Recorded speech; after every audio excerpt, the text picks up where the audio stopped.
नमस्कार साथियों, मैं अवनीश कुमार श्रीवास्तव एक बार फिर से ज्ञानंदा एकेडमी के यूट्यूब चैनल में आप सभी का स्वागत करता हूं।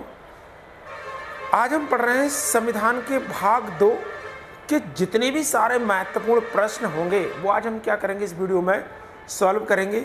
भाग 2 का कंप्लीट वीडियो में आपको पढ़ा चुका हूं। आज हम उससे संबंधित जितने भी सारे आपके एग्जाम की दृष्टि से महत्वपूर्ण प्रश्न होंगे वो हम क्या करेंगे, आज सॉल्व करेंगे। और यदि वीडियो आपको अच्छा लगे तो प्लीज़ से आप लाइक करें, कमेंट करें और कमेंट बॉक्स में मुझे बताएं कि आपको मेरा वीडियो कैसा लगता है। चलिए हम स्टार्ट करते हैं। संविधान का भाग 2, इस भाग 2 से संबंधित जितने भी सारे महत्वपूर्ण प्रश्न हैं वो आज हम क्या करेंगे, सॉल्व करेंगे। तो पहला क्वेश्चन इसमें मैंने लिया है आपके लिए कि संविधान के किस भाग में नागरिकता संबंधी प्रावधानों का उल्लेख किया गया है। क्वेश्चन पहले हमको अच्छे से पढ़ना है कि एक क्वेश्चन आकर हमसे क्या पूछ रहा है। तो पहले मैंने क्या बताया, क्या पूछा कि नागरिकता संबंधी जो प्रावधान है वो भारतीय संविधान के किस भाग में है। क्या पूछा है, नागरिकता संबंधी जो प्रावधान है वो भारतीय संविधान के किस भाग में है। आपका ऑप्शन है पहला संविधान का भाग 3, बी ऑप्शन है आपका संविधान का भाग 2, सी ऑप्शन है आपका संविधान का भाग 4 और डी ऑप्शन है आपका संविधान का भाग 4A। अब मैंने आपको कंप्लीट बताया है कि संविधान के किस भाग में क्या क्या दिया है। स्टार्टिंग मैंने आपको यहीं से की है।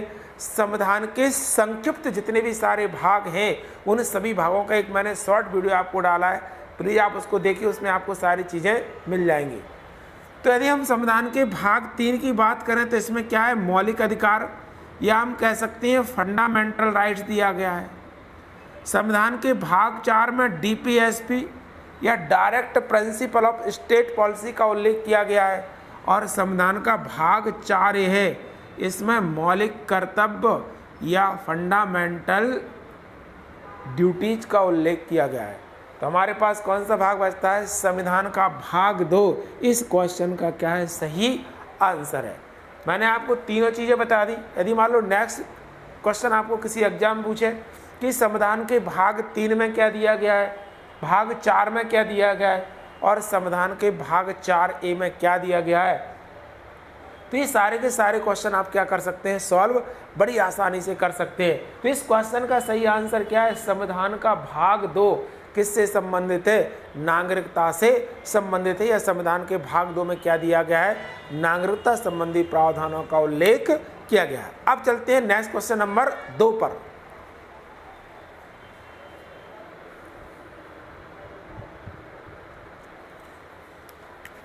अब आते हैं क्वेश्चन नंबर 2 पर। अब क्वेश्चन नंबर 2 क्या पूछ रहा है कि संविधान का भाग 2 है, जो पार्ट 2 जो दिया गया है वो किस आर्टिकल से किस आर्टिकल तक है, या संविधान का भाग 2 किस अनुच्छेद से संबंधित है। तो पहला ऑप्शन दिया है आर्टिकल 1 से लेकर 4 तक, दूसरा ऑप्शन दिया है आर्टिकल 12 से लेकर 35 तक, तीसरा आर्टिकल दिया है आर्टिकल 5 से लेकर 11 तक और चौथा डी नंबर का ऑप्शन दिया है आर्टिकल 36 से लेकर 51 तक। तो मैंने आपको बताया था कि संविधान का भाग 2 जो है वो कहाँ से कहाँ तक दिया गया है, आर्टिकल 5 से लेकर 11 तक नागरिकता संबंधी जो प्रावधान है वो संविधान के भाग 2 के अंतर्गत किया गया। तो इस क्वेश्चन का सही जो आंसर होगा वो क्या होगा, आंसर होगा क्या, सी। क्या हो जाएगा, आर्टिकल 5 से लेकर 11 तक है। यदि पूछता है कि आर्टिकल 12 से लेकर 35 में क्या है, तो फंडामेंटल राइट्स है। आर्टिकल 36 से लेकर 51 में पूछता है क्या दिया है, तो डीपीएसपी दिया है ना। और 1 से लेकर 4 में पूछे तो क्या दिया है, तो भारत के राज्य और केंद्र शासित प्रदेश जितने भी सारे हैं उसका जो उल्लेख है वो किस के अंतर्गत किया गया है, संविधान के भाग 1 के अंतर्गत किया गया है। तो आज जितने भी सारे नागरिकता से संबंधित जो महत्वपूर्ण प्रश्न हैं वो मैं आपको क्या करूंगा, आज की वीडियो में सॉल्व कराऊंगा। वीडियो अच्छा लगे तो प्लीज़ उसे आप लाइक, कमेंट और सब्सक्राइब उसे जरूर करें। चलिए तीसरा नंबर का क्वेश्चन है हमारा।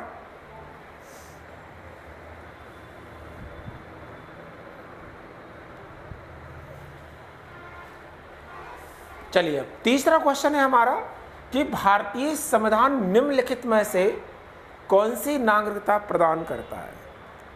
क्वेश्चन अच्छे से सुनिए, क्या क्वेश्चन पूछ रहा है कि भारत का जो संविधान है, इंडियन जो कॉन्स्टिट्यूशन है, वो भारत को कौन सी नागरिकता प्रदान करता है।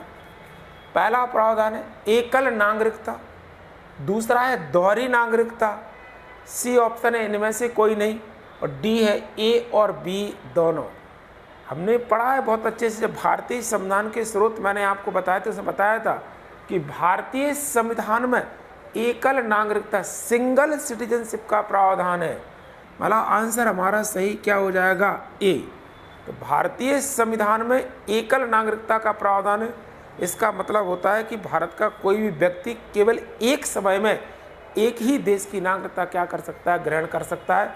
और यदि उसने अन्य देश की नागरिकता ग्रहण की तो भारत की जो नागरिकता होती है वो उसकी स्वतः ही क्या हो जाती है, समाप्त हो जाती है। तो इस क्वेश्चन का जो सही आंसर होगा वो क्या हो जाएगा, एकल नागरिकता। इस क्वेश्चन का क्या होगा, सही आंसर हो जाएगा। अब चलते हैं क्वेश्चन नंबर 4 की ओर।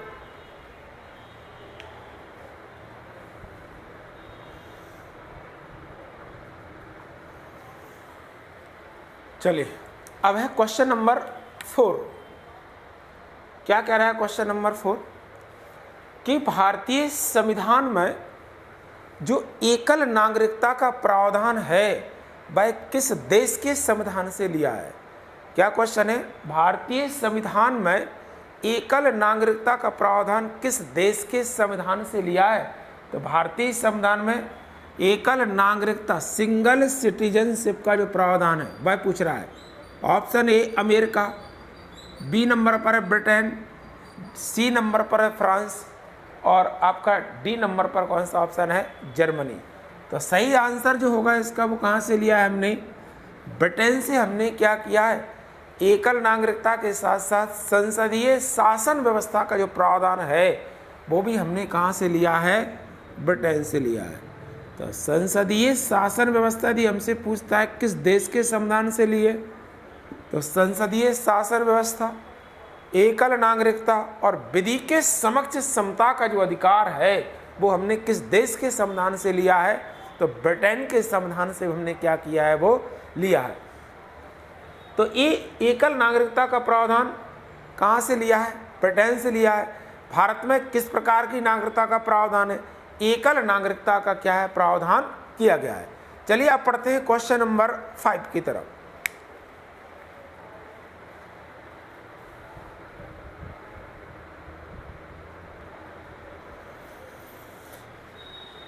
चलिए अब है क्वेश्चन नंबर 5। क्वेश्चन नंबर 5 हमसे क्या कह रहा है कि निम्नलिखित में से किस वर्ष नागरिकता अधिनियम 1955 में संशोधन नहीं किया गया, अमेंडमेंट नहीं किया गया। ऐसा कौन सा वर्ष है वो जब हमने नागरिकता अधिनियम 1955 में संशोधन नहीं किया है। देखो सबसे पहले तो हमें जब एग्जाम देने जाते हैं कहीं भी, तो जैसे उसमें नई ऑप्शन पूछे तो हमको उसको क्या कर लेना है, गोल कर लेना है कि हमसे क्या पूछ रहा है। नहीं पूछा नहीं, हम क्या कभी क्या करते हैं कि क्वेश्चन पूछा कि नागरिकता अधिनियम में किस वर्ष संशोधन नहीं किया, हम उसको क्या पढ़ लेते हैं कि किस वर्ष संशोधन किया गया। तो ये गलती हमें नहीं करना है। तो नहीं पूछा है तो पहला ऑप्शन है आपका 2015, दूसरा ऑप्शन है आपका 1963, 1986 और 2003 में। हमें पता है कि 2015 में अभी संशोधन किया है, 1986 में पहली बार हो चुका है, 2003 में दूसरी बार किया जब हमने प्रवासी भारतीयों को दोहरी नागरिकता का क्या किया था, प्रावधान किया था। तो इसका सही जो आंसर होगा 1963 होगा कि 1963 में हमने नागरिकता अधिनियम 1955 में कोई भी संशोधन नहीं किया है। तो बहुत छोटी छोटी चीज़ें हैं जो एग्जाम में पूछते हैं और उनको हम क्या करते हैं, मिस कर देते हैं, गलतियां कर देते हैं। तो क्वेश्चन सॉल्व कराने का उद्देश्य यही होता है कि जो गलती हम एग्जाम हॉल में कर रहे हैं कम से कम वह गलती हम सुधार के अपने सफलता को क्या कर सकें, जल्दी से जल्दी उसके निकट का क्या कर सकें, हम पहुंच सकें। तो बहुत इंपॉर्टेंट क्वेश्चन है, कई बार एग्जाम में पूछ सकता है हमसे कि किस अधिनियम वर्ष नागरिकता अधिनियम में संशोधन नहीं किया है। अभी तक टोटल ये भी पूछ सकता है कितनी बार संशोधन हो चुका है। तो टोटल 3 बार संशोधन हो चुका है, 2015, 1986 और 3 में। यदि क्वेश्चन ये भी हमसे अलग से पूछ ले कि नागरिकता अधिनियम 1955 में जो है उसमें अभी तक कितनी बार संशोधन किया चुका है, तो टोटल इसमें कितनी बार हो चुका है, 3 बार अभी तक उसमें हम क्या कर चुके हैं, संशोधन कर चुके हैं। अब पढ़ते हैं क्वेश्चन नंबर 6।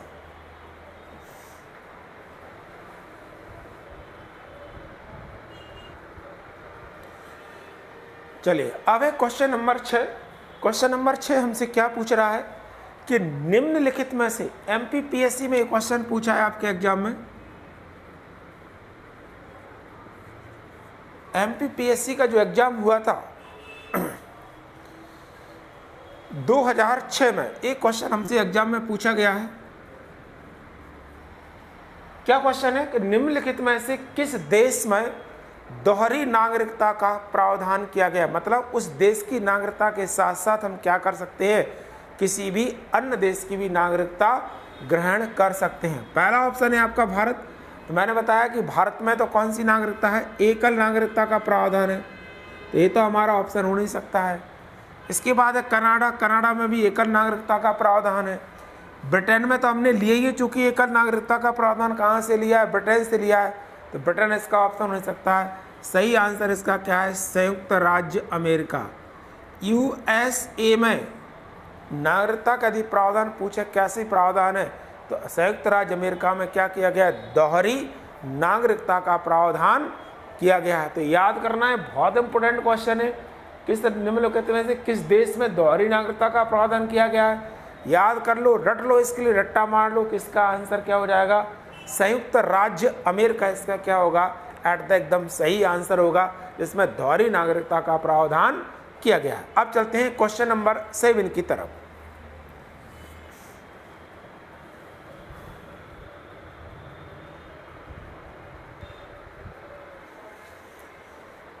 चलिए अब आते हैं क्वेश्चन नंबर 7 पर।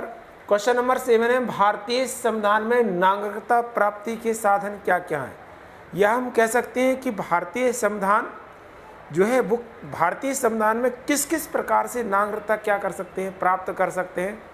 पहला ऑप्शन है आपका जन्म से, दूसरा ऑप्शन है वंशानुगत के द्वारा, तीसरा ऑप्शन है देशीयकरण के द्वारा, और डी नंबर पर आपका ऑप्शन है उपरोक्त सभी। तो जब मैंने आपको नागरिकता वाला पार्ट भाग 2 जब मैंने आपको कंप्लीट कराया, तो मैंने उसमें पहले ही आपको ये बताया था कि नागरिकता अधिनियम 1955 के तहत किसी व्यक्ति को कैसे कैसे नागरिकता प्राप्त हो सकती है। उसमें मैंने आपको पहला क्या बताया था कि जन्म से भारत की नागरिकता कोई व्यक्ति प्राप्त कर सकता है, दूसरा वंशानुगत के द्वारा जन्म से नागरिकता प्राप्त कर सकता है, वंशानुगत के द्वारा नागरिकता प्राप्त कर सकता है। इसके साथ ही मैंने बताया था कि रजिस्ट्रेशन के द्वारा या पंजीकरण के द्वारा भी भारत की नागरिकता प्राप्त कर सकता है, देशीकरण के द्वारा भारत की नागरिकता प्राप्त कर सकता है, और एक और बताया था भौगोलिक सीमा में विस्तार करके। यदि किसी भी भारत में भौगोलिक सीमा का हम विस्तार करके उस भूभाग को भारतीय भूभाग में सम्मिलित कर लेते हैं, तो उस देश में उस क्षेत्र में बसने वाले लोगों को क्या होता है, स्वतः ही भारत की नागरिकता क्या हो जाती है, प्राप्त हो जाती है। तो सही आंसर क्या होगा हमारा डी, जन्म से भारत की नागरिकता प्राप्त हो सकती है। वंशानुगत या परंपरा, वंशानुगत का मतलब मैंने आपको क्या बताया था कि जन्म के समय उसके माता पिता में से किसी एक में का जन्म 26 जनवरी 1950 के बाद भारत में होना चाहिए। देशीकरण के द्वारा, रजिस्ट्रेशन के द्वारा और भौगोलिक सीमा में विस्तार के द्वारा भी भारत की नागरिकता क्या कर सकते हैं, हम प्राप्त कर सकते। तो ये कुछ भारत में नागरिकता प्राप्ति के क्या थे, साधन थे। इसके साथ में मैंने बताया था कि आपको भारत की नागरिकता कैसे कैसे समाप्त हो सकती है, वो आप पढ़ लेना। अब हम चलते हैं क्वेश्चन नंबर 8 की ओर। आज मैं आपको 10 क्वेश्चन कराऊंगा, नेक्स्ट 10 क्वेश्चन जो रहेंगे वो आपको नेक्स्ट वीडियो में करा दूंगा। तो क्वेश्चन नंबर 8 हम पढ़ते हैं। अब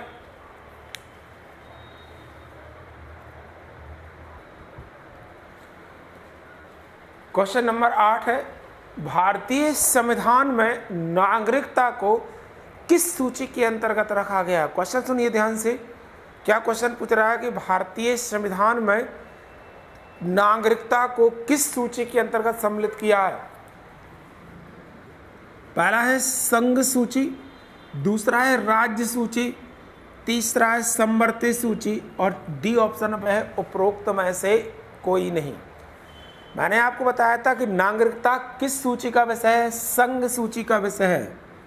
कौन सी सूची का विषय है? संघ सूची, इसे केंद्र सूची कहते हैं। इसका मतलब क्या होता है कि नागरिकता से संबंधित जितने भी सारे कानून बनाने का अधिकार है वो किसके पास होता है? सेंट्रल गवर्नमेंट, या हम कह सकते हैं संसद के पास हो सकती है। इसलिए संसद किसी व्यक्ति की नागरिकता प्रदान कर सकती है और किसी व्यक्ति की नागरिकता क्या कर सकती है? वह समाप्त कर सकती है, क्योंकि ये जो विषय है वो किस सूची का है? संघ सूची का है। मैंने आपको बताया था संघ सूची में कुल विषयों की संख्या दी, हमसे पूछता है 100 है। राज्य सूची में कुल विषयों की संख्या दी, वर्तमान में पूछा कितनी है? 61 है।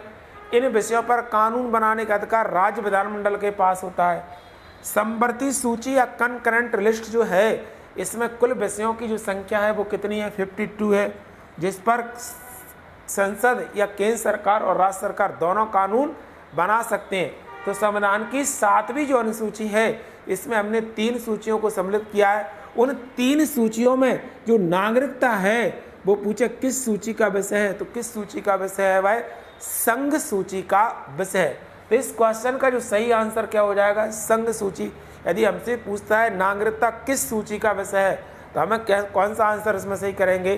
संघ सूची का क्या होगा? ये विषय होगा। अब चलते हैं क्वेश्चन नंबर 9 की तरफ।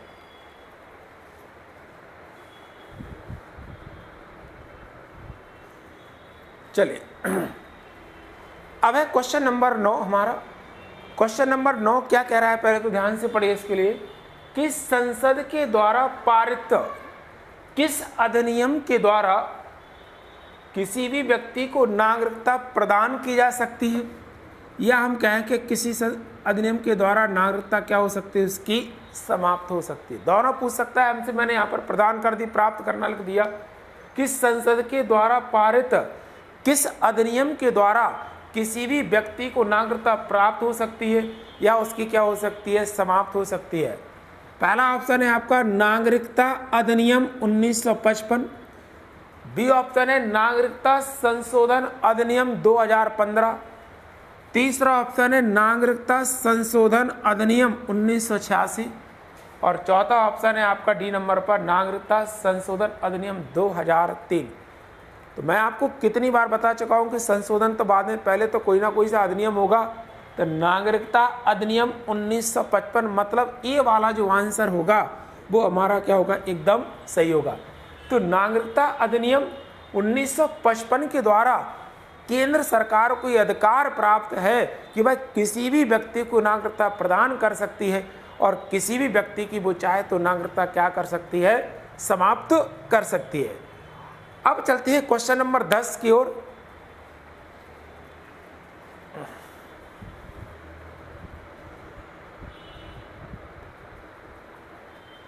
चलिए, और आज के लिए लास्ट क्वेश्चन है क्वेश्चन नंबर 10।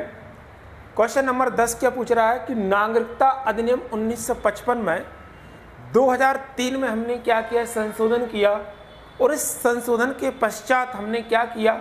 16 देशों में बसे प्रवासी भारतीयों को दोहरी नागरिकता का प्रावधान किया। मतलब 16 देशों में बसे जो भारत के प्रवासी नागरिक हैं वो भारत की नागरिकता के साथ साथ क्या कर सकते हैं? अपने देश की भी नागरिकता क्या कर सकते हैं? ग्रहण कर सकते हैं। पर इन 16 देशों में हमने ऐसे कौन कौन से देश हैं जिनको सम्मिलित नहीं किया है? पहला ऑप्शन है आपका पाकिस्तान, दूसरा ऑप्शन है बांग्लादेश, तीसरा ऑप्शन है अफगानिस्तान और डी नंबर पर उपरोक्त सभी। तो नागरिकता अधिनियम 1955 में 2003 में संशोधन के पश्चात 16 देशों में बसे प्रवासी भारतीयों को हमने क्या किया? दोहरी नागरिकता का प्रावधान किया। इसमें हमने पाकिस्तान, बांग्लादेश और अफगानिस्तान को सम्मिलित नहीं किया है। बहुत इंपॉर्टेंट क्वेश्चन है, 100% आपसे एग्जाम में क्या हो सकता है? पूछ सकता है। तो 3 देश ऐसे हैं, पाकिस्तान, बांग्लादेश और अफगानिस्तान, जिनको हमने इन 16 देशों में सम्मिलित नहीं किया। इस संविधान के भाग 2 से संबंधित जितने भी सारे महत्वपूर्ण प्रश्न थे वो मैंने आपको आज क्या करा है? सॉल्व करा है। अब नेक्स्ट जो वीडियो रहेगा उसमें हम संविधान के भाग 4, 3 भाग मौलिक अधिकार के मैं आपको करा चुका हूँ। अब हम पढ़ेंगे नीति निर्देशक तत्व से संबंधित जितने भी सारे महत्वपूर्ण प्रश्न होंगे वो मैं आपको अगली वीडियो में क्या करूँगा? बताऊंगा। वीडियो यदि आपको अच्छा लगे तो प्लीज़ इसे आप लाइक करें, कमेंट करें, सब्सक्राइब करें और मुझे कमेंट बॉक्स में बताएं कि आपको मेरा वीडियो कैसा लगता है। तब तक के लिए जय हिंद, जय भारत के साथ मिलते हैं आपसे अगले वीडियो में।